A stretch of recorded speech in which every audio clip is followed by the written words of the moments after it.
Why'd you become a nun? Because my parents wouldn't let me go to Woodstock. For me, Jesus has always been about justice. They were rebels. She's been a rebel since the day she entered. Sister, you and your fellow nuns have clearly gone rogue, okay? We work every day to live as Jesus did in relationship with people at the margins of our society. That's all we do. Okay. That's a cheap applause line, Jesus. The Vatican is accusing Catholic nuns in America of falling out of line with church teachings and promoting radical feminist themes. They wouldn't know a radical feminist if they fell over her. We came out in favor of the Affordable Care Act. The bishops opposed it. It's about religious freedom. This is an intrusion into the life of the church, and we can't go there as Americans. The bishops were surprised that we would not agree with them and that we would not be obedient to their analysis. Will we move beyond individualism back to the principles of our founding fathers and mothers, I'd add, to be we the people of the United States? All of us. Amen. We need to stand as the people. Amen. And I appreciate the nuns on the bus coming out. We have to hustle, but where the hell are they? Everywhere on this journey, people are suffering because of broken laws. I make like $9 an hour. I never have a day off. I need a living wage. Our parents have been deported. My sister, who is 11 years old, tried to commit suicide. All we want is our parents to be with us. We get a call, Abdul is dead and laying in the street. Black people are always talking to their children about race if they're going to survive. We, the people, can bridge the divides. We, the people, can end the politics of polarization. We need solutions. We have worked with people at the margins of society so that their voices can be heard here on Capitol Hill. The Vatican has reprimanded their organization. What is the church doing wrong that they have to come to the government to get so much help? You know, Bill, I would really prefer living wages, but So you want a guaranteed wage? Is that what you want? Yeah, blood on your shirt. Then go home. If I didn't have that spiritual practice, I couldn't do any of this stuff. It's the most sacred piece of who I am. Yeah, you don't have sex. There's other ways for intimacy that are way deeper than that. Lord, hear our prayer. I think I'm stomach acid in the body of Christ. Listen deeply. What are you called to do? And do it. The Pope is calling for a sea change in the Catholic Church. He is acting like a nun. We must constantly relate to others, seeing their faces and listening to their stories. It's like seeing what my life's about. After what we've been through, I am my sister's keeper. I am my brother's keeper. Can this democracy be saved? I don't know. People are the antidote. Let's get the people engaged. Unless we've got people stirred up, nothing's going to happen. But if we stir people up. Nuns on a bus. That's a movie right there.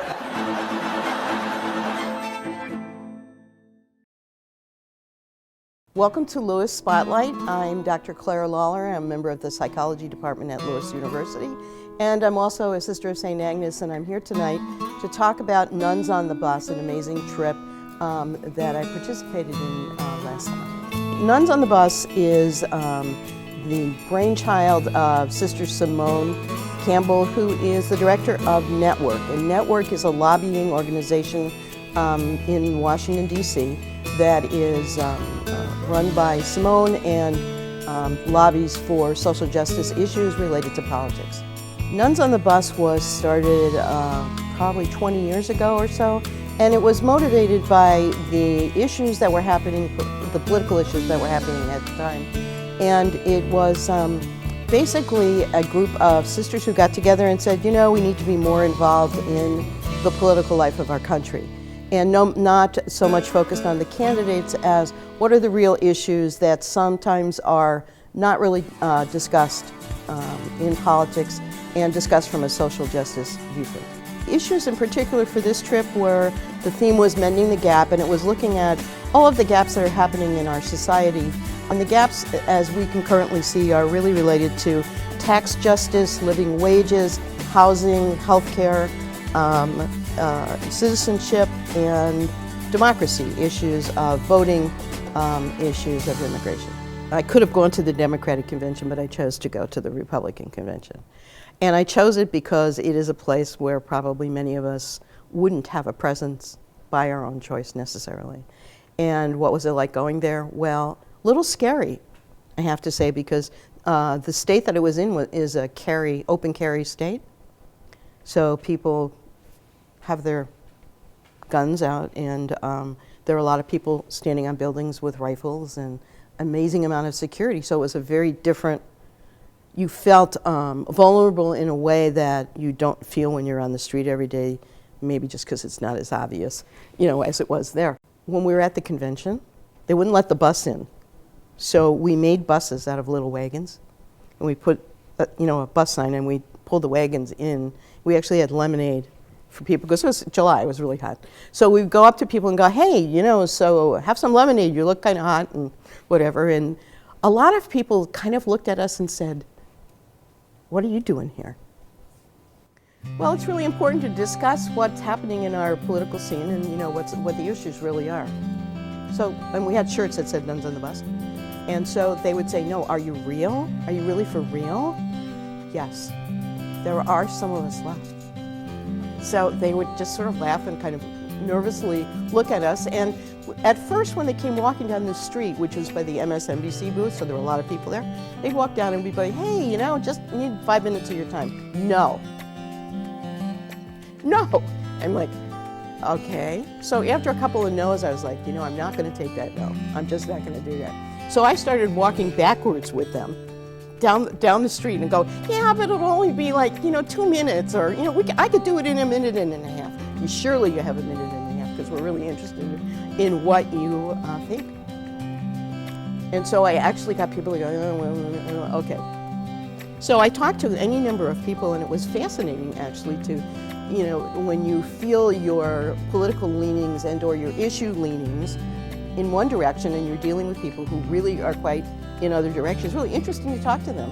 And I began to think, this is really a big point of this, which is so often in our political scene, we're like this. So when you go into sort of an enclave that's very different from some of the social justice values that you might have, it's a good experience to figure out, how do you talk? So we asked them all kinds of little questions like, who in your family is most difficult to talk about politics, and why? And what are you most worried about with the election? And we had some really great conversations, but you had to learn how. I think the story part of this is really the responses from people, and then just learning how to not let go and kind of emulate some of the people we saw on the road, which was, we're survivors and we're not about to be whisked away. So then we talked to a lot of wonderful people who were very confused about what we were doing there. So it was a wonderful way to figure out, how do you explain yourself without alienating who's standing right in front of you? And that's a skill I'm not sure how many of us really have, but it's valuable. At the Democratic Convention, members of the Nuns on the Bus team were basically in the convention, on the convention floor. They got to talk to the candidate, so they met Hillary. They went to a number of events. They were very welcome. Healthcare was my area. We all were assigned different areas, and they asked me to do healthcare because I have worked in healthcare for a number of years previous to being part of higher education. The gaps in healthcare were really stunning. When you move outside of an urban area, what happens is that generally you find lack of providers. The more rural the area is, the fewer providers there are. And this in particular was focused on mental health care, where many times there were no clinicians in the area, even in moderately sized areas, and people needed to travel 200, 300 miles in order to get mental health care, which was stunning to me because it also said to me, I wished I could actually trilocate and be in 3 different places at once so that I would be able to actually help with some of the direct care that isn't happening in this country. I know a lot about the issues. I read a lot. In our congregation, we talk a lot about justice issues. So I know about justice issues. The reality of what it sounds like to listen to people put a lot of the issues together so that you get to see basically how all of those gaps work to keep people in a cycle of poverty. And for example, the jobs, living wages and jobs, one of the major things that happened of my learnings was really that when it comes to transportation, something you don't think about because you live in an area where you can get a taxi or a bus or whatever, that what happens is that there are no systems. That systems in smaller areas, either they don't have them or they operate from 8 o'clock in the morning to 4 o'clock at night. So people can get to jobs, they just can't get home. And so when you take a look at how our systems don't work for the person that needs to use them and keeps them actually in that cycle of not being able to get to a job or not being able to get home from a job, makes transportation and housing, et cetera, to be really important issues that one wouldn't necessarily realize because we live in an urban area and we have ready access to that. I have to tell you that we probably should have done more filming in the bus because we had the most amazing time. A group of nuns together, you can't beat it. They are energetic, happy, committed people. And so the conversations you have after you go to an event is, how did that impact you? What did you think about it? What else can we do? What are the political things that we can do in terms of mending those gaps? And so inside the bus was just as wonderful as outside. Inside we would sit and talk about next steps. We would talk about what we learned. We blogged every day, so everyone had a chance to kind of blog, and we were writing to our own congregations at the same time about what was going on. And inside the bus, we were very thoughtful on one hand, and then we also had a lot of fun. We would sometimes put the music on, we'd dance on the aisle, we'd go, we would be like, okay, wow, okay, so let's get energized, because really, truly, listening to some of the stories, we all had a sense that, boy, there's a lot of issues in this country, and focused on the election coming up. And, it gets pretty like, it can feel pretty grim sometimes, but the other side of it is we all have a calling, and we all felt very clearly that we needed to be more public in what we did. And so the energy that actually brings, when we would leave the bus, we would sort of do a little dance. We'd all have to line up because you have to kind of shoot. It's like being shot out of a gun. Wham, here we are. And there were often reporters and TV people there, so we had to be ready to be interviewed and all of that. So that went on a lot of the time. And on the bus, we became close community in a matter of days because we were really focused on really what is our religious call, where is it taking us? And we often talked about how we need holy support, how we need to think about how our internal lives and our connection with our religious mission will keep us going, even though some of the things that you see are really hard to watch. They're heartbreaking. A typical day, we start at about 6 o'clock in the morning with a morning prayer, and we would read scripture and then reflect on that.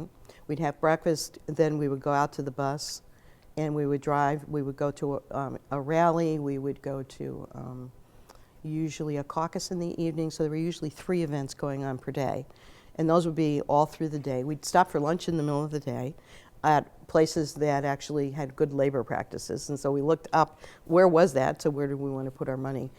I can tell you a funny story from that. We stopped in a small village, actually, right on the Missouri border, and we drove into a Subway, and I think a woman who was in there, there's, about 20 of us, I guess, altogether.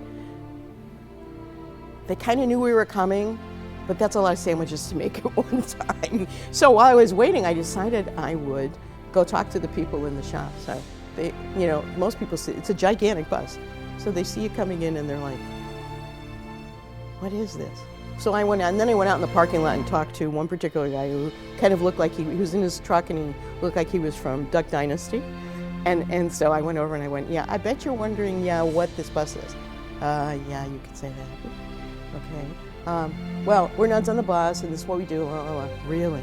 Yeah. Well, we decided we were going to support your local business here, so we're coming having sandwiches, and I just thought maybe you'd want to know who we were. That's great. Keep up the good work. So it was very funny. It was fun to talk to people who just happened to be there and try to explain what is it that you do. One of the greatest changes later in my life has been participating in Nuns on the Bus, going out into our country and meeting people, being very present as a Sister of St. Agnes, as a religiously oriented person who comes of their own free will in order to influence social justice values in a very public way. And that has influenced me because it's very easy to have a little job, do a really nice time, have a good life, and not ever do that. And it brought to me this group of women and Sister Simone Campbell, who, they're out there.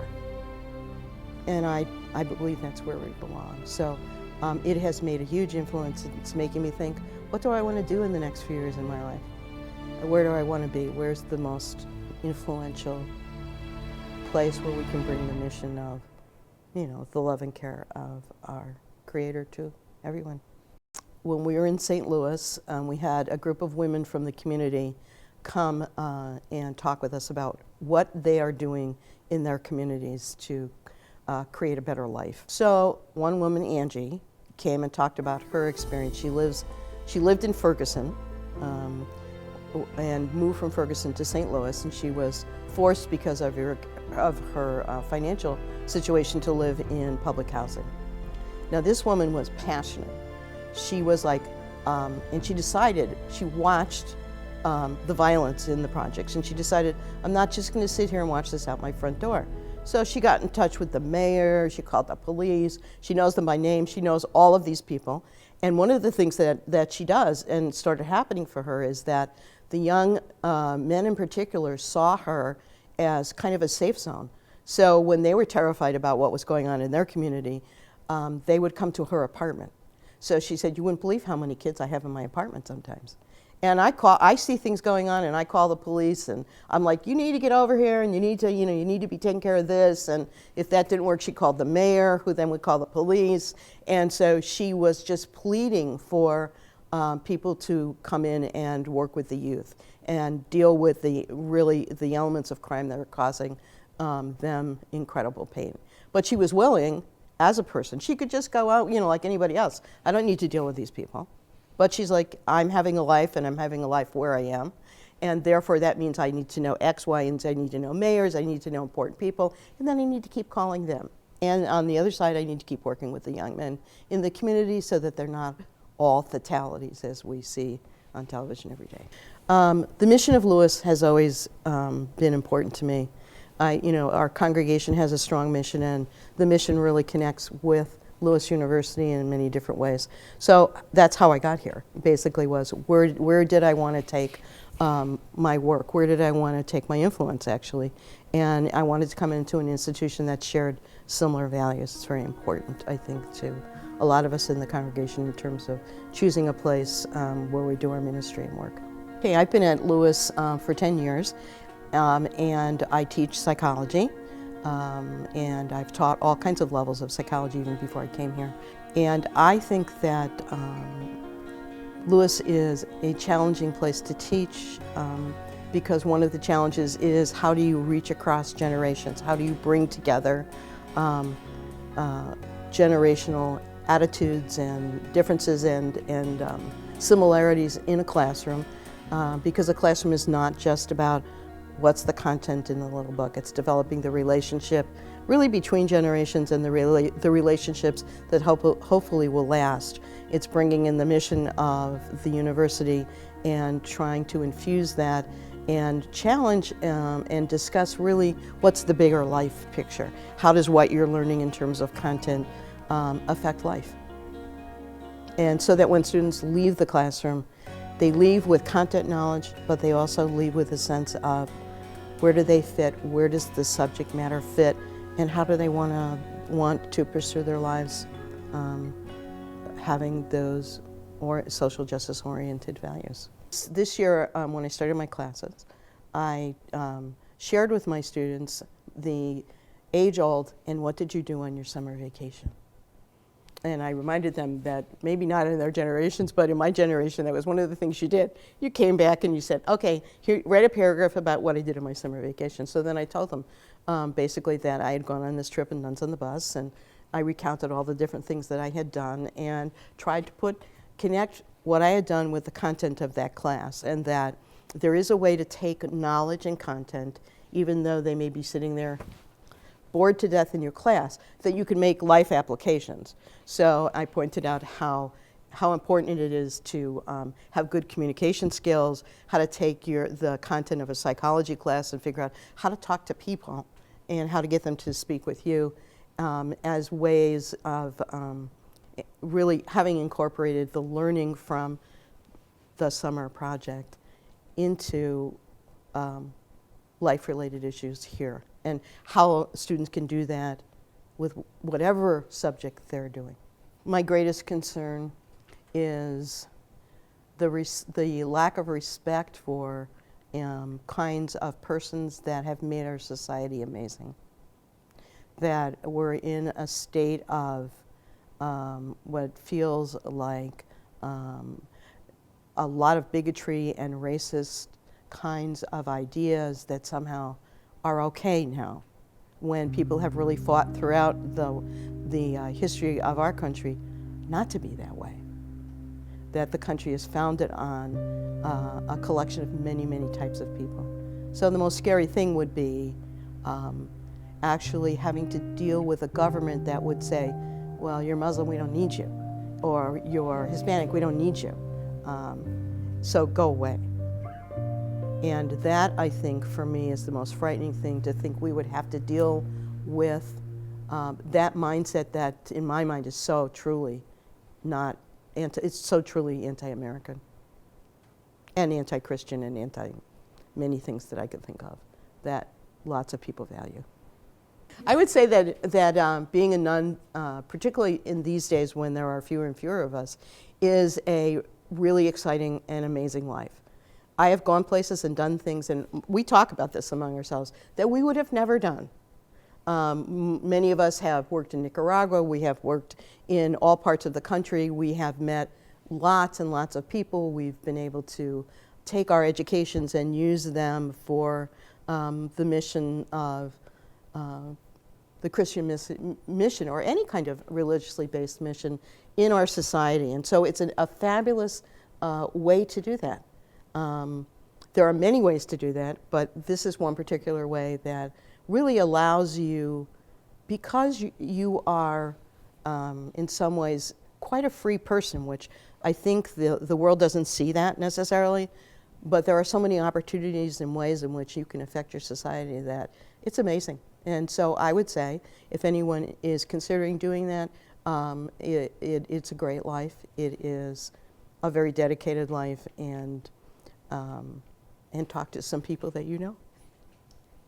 One unusual thing that I've done as a sister is take in foster children, and we've had several of them of all different ages, and it just seemed like a really clear thing to do, although not something that we had really done as a group previously. So I looked around and saw, we have room here, there's thousands of children that need a place to live, and so I proceeded on from there and basically learned what you have to do to get licensed and all of the whole process, and we went through the process, and there we were.